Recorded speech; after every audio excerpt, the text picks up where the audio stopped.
Our forces have delivered a crushing blow of revenge today in response to a terrorist attack on the residence of Russia's president in the Novgorod region by the Kyiv regime. Facilities in various Ukraine's regions were hit by high-precision weapons, including the newest Oreshnik missile complex. As the Defense Ministry emphasized, any criminal actions of the Kyiv authorities would continue to be prevented in the most severe way. Well, look, Europe has been doing so much for Ukraine, but it hasn't been enough. And obviously that I would say that President Putin is not afraid of Europe. He's afraid of the United States of America, as led by me. There's no fear of Europe. You know, Europe's fallen behind, and Europe. And JD said it very strongly. I don't know. He took a lot of heat, but I didn't give him any heat. Europe is a different place. Europe is changing. Europe has got to get its act together. I love Europe. Just before midnight, the sky over Kryvyi Rih erupted once again. Explosions ripped through the city as Russian strike drones swarmed in, triggering air raid alerts and panic among residents. Another massive Shahed attack, the mayor warned. Take care of yourselves and your loved ones. Ukraine's Air Force confirmed it. A large group of Russian strike drones heading straight for Kryvyi Rih. This was not an isolated strike. On January 7th and 8th, the city endured its heaviest bombardment since the start of the full-scale invasion. Dozens of explosions, air raid sirens lasting more than 10 hours, 8 civilians injured, several critically. Power outages trapped miners deep underground after electricity failed at multiple sites. Rescue crews worked for more than 6 hours to bring them safely back to the surface.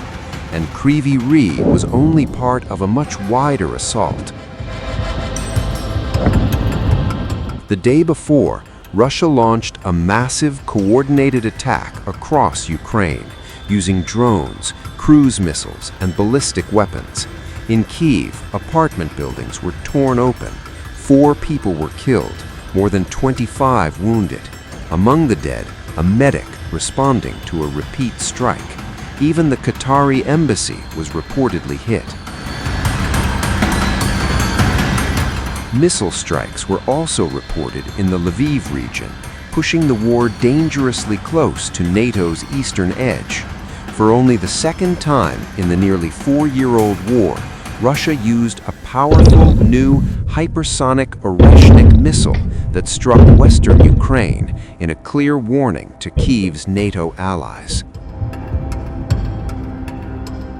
It was as if firecrackers exploded on the street. Their sounds were muffled, but when other missiles flew in, such as Kinzhals, for example, or the other missiles, you could hear that the ground was vibrating.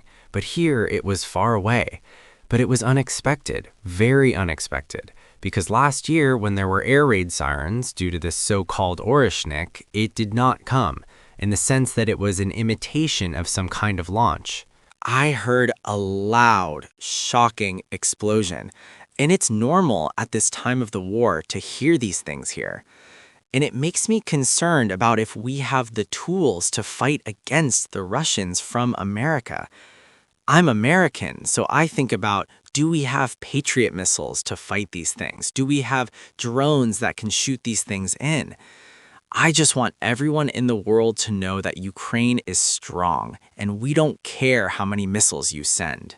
Well, you know, we've been living in this state for 4 years. It's been 4 years now, and it's very unpleasant. I can't say it's scary because you understand that you have to accumulate your loved ones and somehow be in a safe place. You try to be in a safe place, but it's really unpleasant because it's cold at night. Now it's winter, and going into the shelter is very difficult. Now, as temperatures plunge below -15 degrees Celsius, the damage is turning deadly in new ways. Kyiv's mayor says nearly half of the capital's apartment buildings, around 6,000, are without heating, water supplies disrupted, entire neighborhoods in darkness. Calling the situation very difficult, the mayor urged residents who can to temporarily leave the city. The explosion was around 1:30 a.m., maybe early near 2 a.m. I wasn't asleep yet. I heard Shahed flying very close. I already knew that sound, and so I ran to the bathroom. It was in the bathroom that I heard the explosion, when it first deviated a little, and then seemed to go into the second circle again, and then crashed into the wall. I had time to think for a second that we had really been carried away, and we had somehow escaped, and it flew on. But it just turned around and crashed literally into the wall. The explosion was around 1:30 a.m., maybe early near 2 a.m. I wasn't asleep yet. I heard Shahed flying very close. I already knew that sound, and so I ran to the bathroom. It was in the bathroom that I heard the explosion, when it first deviated a little, and then seemed to go into the second circle again, and then crashed into the wall. I had time to think for a second that we had really been carried away, and we had somehow escaped, and it flew on. But it just turned around and crashed literally into the wall.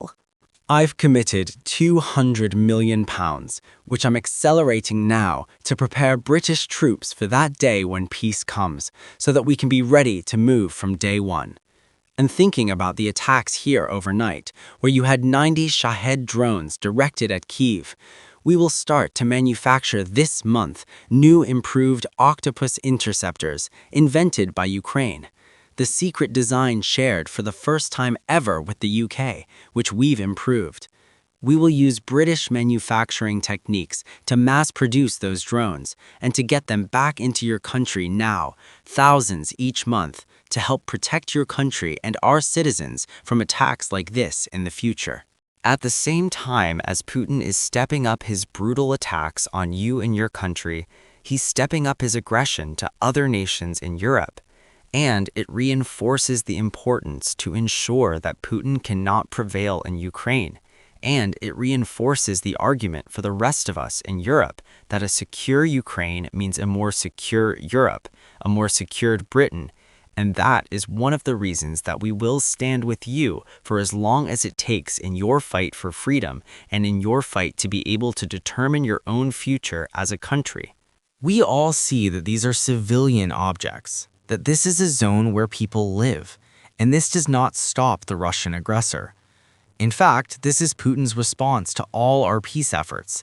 This is a mockery of the peace process that both Ukraine and the United States, and personally Trump, took the lead in so that we could bring a just and lasting peace for Ukraine closer. Because this war is not about Ukraine. It is about security for all of Europe. Therefore, it is very important to respond decisively now. Additional air defense systems. This is what we need most now. President Volodymyr Zelensky accused Moscow of using winter itself as a weapon.